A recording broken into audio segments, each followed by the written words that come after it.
about me, but I do want to share with you a couple things today. One are some of the challenges of online dating, and what I call the 3 C's. I'm going to explain 3 C's to you today. One is chemistry, the other is compatibility, and the other will be communication. Before I do that, I want to ask you just a couple questions. One is, by a show of hands, who's ever been on a date? Okay, all your hands should be up for that, by the way. Okay, so, and they were, so that's good, so we started that. And then with that in mind, who has tried online dating? Anyone who's on online dating? One person, I think so. One person? Not enough. Okay, but that's good. And who, I think everyone, okay, who's still actively dating? Who's actively dating right now? Who would, if I asked you out, you might go out with me. I think you know. So there are a few people actively dating. Okay? So if you look around, there's a few people actively dating, and most of you are actively dating. You just didn't raise your hands because you think that you shouldn't. That's not true. But there are people who are not actively dating who are in a relationship. Show your hand if you're in a relationship. Okay. So that means that it's actually possible to be in a relationship. Okay, so let's demystify that. Sometimes when you're dating, you think it's not possible. But there are people who are in relationships. I've seen it. It's actually true. Okay. But I want to talk about online dating, and it actually applies to dating in general. So the first thing, and if you would, what is the biggest challenge that you found with online dating? Briefly. The biggest challenge that I've come upon has been people who live where I have to take a plane to go visit them. Yeah, okay, that's a good one. And the get to know you process is sort of truncated and awkward, different than if you were here and like you meet for coffee. Absolutely. And then you get to decide later what you're gonna do. You know, when you plan to be there for a weekend, you know, when you decide the moment you step off the plane that it's just not gonna happen, you gotta Right. figure out now how are we gonna manage this weekend. So Right. yeah, that's Okay, those are good awkward points. So part. one is location, that's a good point, and also then how you're going to do this conversation. And luckily, I'm going to go over those, which is really good news. But for me, the first challenge of online dating is chemistry. The challenge with online dating is you have no idea of the chemistry. No matter how good they look on paper, or how good their photo looks, you have no idea until you meet them in person. My first suggestion to you is don't spend a lot of time, like meet them in person. Because you got to find chemistry. And chemistry, you can't make that happen. And chemistry is really cool because chemistry is not only for romantic relationships, it's for your friends, it's for your job, it's for every aspect of your life. Chemistry is the most important part. So I suggest to you, if you're going to online date or date anyone, get in front of them pretty quickly. Don't spend a lot of time looking at their photo thinking they are so handsome. Or looking at their profile, oh, it sounds perfect. Because that won't be enough. It just won't be enough. You'll need to get in front of them and have chemistry. And there's a lot of ways you can meet people in chemistry. I actually made a video. It's on chemistrycommitment.com. Check that video out. There's ways you can meet people everywhere with chemistry. So write that down, chemistry.com. Get it? All right, so that's number one. But now we need compatibility. And thank you, Florentine, for bringing up compatibility, because she brought up one of the most important parts of compatibility is location, location, location. Because it is really challenging. And I do a lot of people, they live in Orange County. And the guy lives in LA. And I will tell you, as a guy, I will drive once to Orange County to meet you. And then I have a logistic problem. Because if we live in Los Angeles, how hard is it to drive anywhere in Los Angeles? The track. Nearly impossible. I can't even go 10 miles. And at the right time of day, it's really impossible. So you bring up a really good point. Location is going to be very important. And the other thing that goes along with compatibility, and this is what I've been working with a lot of women on, is, let me ask you, has a guy ever asked you, I don't know why this bothers women, but let's see if it bothers you. The guy asks you, what are your hobbies? What do you do for fun? Does that bother anybody? Yeah. It bothers you, right? See, it bothers you when guys do that. Do you know why guys ask that question? I will tell you. Because they want to know what you do for fun and what your hobbies are. But why? But why? It seems like a stupid question, and it's also invasive. Why are you asking me that kind of question? Well, I'll tell you as a guy why they're asking you that question. Because they want to find compatibility. They want to find things that they can do with you. So what I suggest to people is they plant the seeds. I call planting the seeds of compatibility. You have to plant some seeds for a guy to figure out what to do with you. He already knows what to do with you, but what I'm talking about is what to do with you before he knows what to do with you. For example, okay, I met a nice woman the other day, and we're talking, we have a lot of chemistry. It's pretty awesome. I'm kind of excited about her. But along in the conversation, when it comes to compatibility, she told me she's really into God. She's into God, and that's cool. We're all spiritual people. I got no problem with that. That's nice information. And she also told me she likes seafood. Now, which do you think was the more important information to me? Seafood. The seafood, thank you. You know why?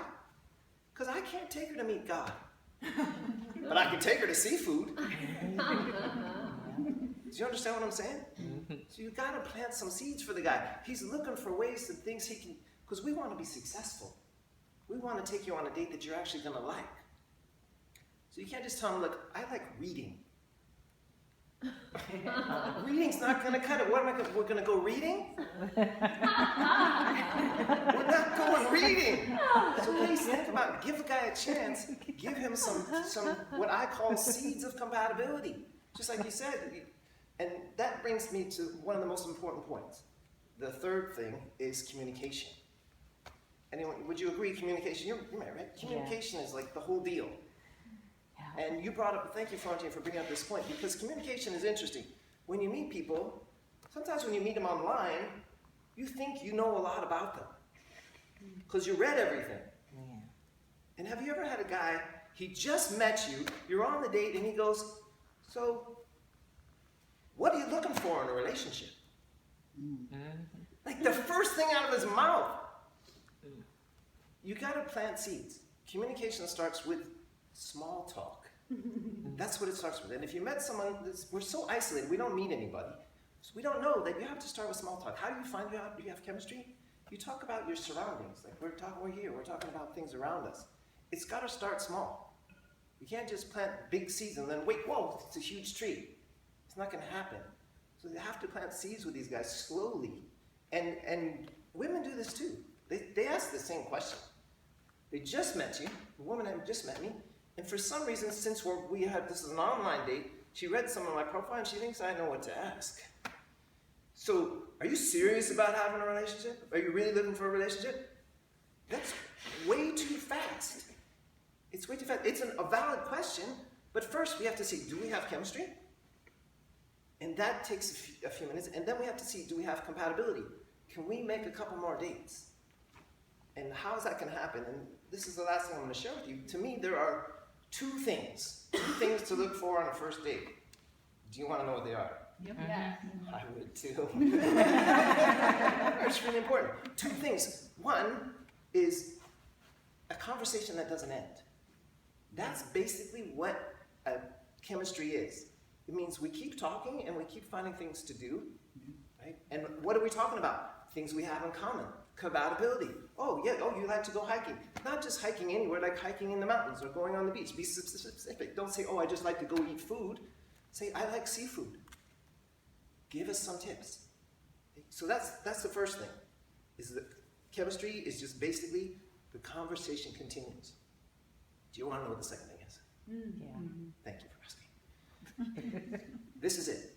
And this is really important, so write this down. A relationship is basically a series of kept agreements. So two things, a conversation that doesn't end and a series of kept agreements. That's really important. That's the only, if you're married because you kept your agreements.